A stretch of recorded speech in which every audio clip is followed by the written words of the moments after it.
let's move on. Let's move on to Ukraine, or as Vladimir Putin calls it, bonus Russia. Ukraine was rocked this week by some horrifying news. A prominent Russian journalist critical of Moscow's policies in Ukraine and Syria has been shot and killed in Kiev. Yes, Arkadia Bабченка, a prominent Putin critic, was tragically murdered on Tuesday. And that's what made what happened on Wednesday even more remarkable. His friends, his family, even his wife thought he was dead.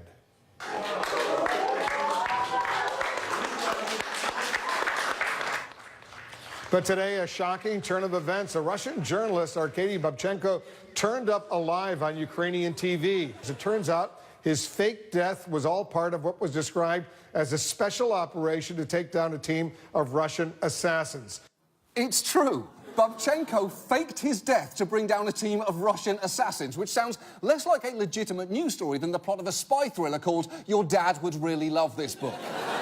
Apparently, the plan to fake his death came about after authorities learned of a $40,000 contract to assassinate him, paid for by Russian forces. The plot was allegedly organised by a man identified only as Mr. G, which I assume refers to this man.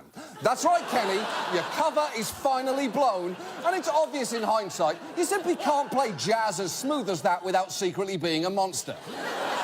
And look, some of the details of this fake assassination are amazing. Apparently, a makeup artist came to Babchenko's apartment to stage his death, and his wife later found him like this, lying face down in a pool of his own blood, which it turns out was actually pig's blood. He was then transferred to an ambulance, pronounced dead, and taken to a morgue where, according to him, he turned on the TV and watched the news of his own murder, which is objectively pretty cool. The only way it could have been any cooler is if he watched it while sipping cocktails on a Caribbean beach with Tupac Shakur. And look, his co-workers were understandably amazed by this surprise news conference.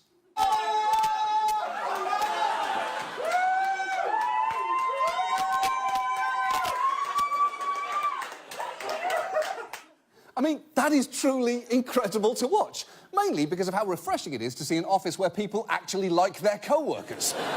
Normally, if an office found out a co-worker they thought had died was actually alive, they just quietly nod and go right back to talking shit about him on G-Chat. But other media... Some of you laughed too hard at that. But other media colleagues were not quite as thrilled as CNN discovered when they reached out to one of his friends on the phone.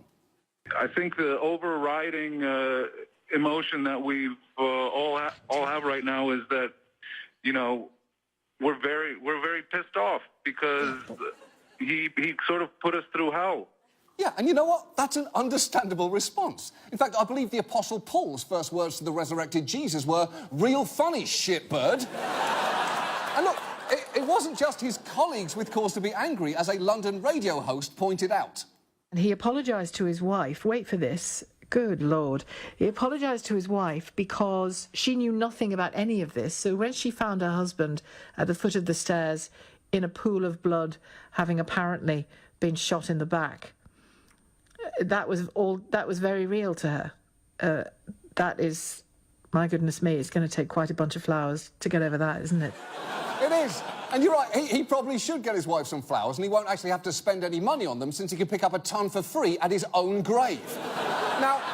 Now, later reports indicated that Babchenko's wife was actually also in on the hoax, but at this point, who can know anything anymore? Is he even married? Or is his wife just Babchenko in a dress, holding a fake passport, ready to flee the country? And that is the problem here. And it's why some reporters criticise Babchenko, arguing that this plays into Russia's hands in dismissing actual crimes as fake news. And Babchenko has been borderline cocky in the wake of this operation.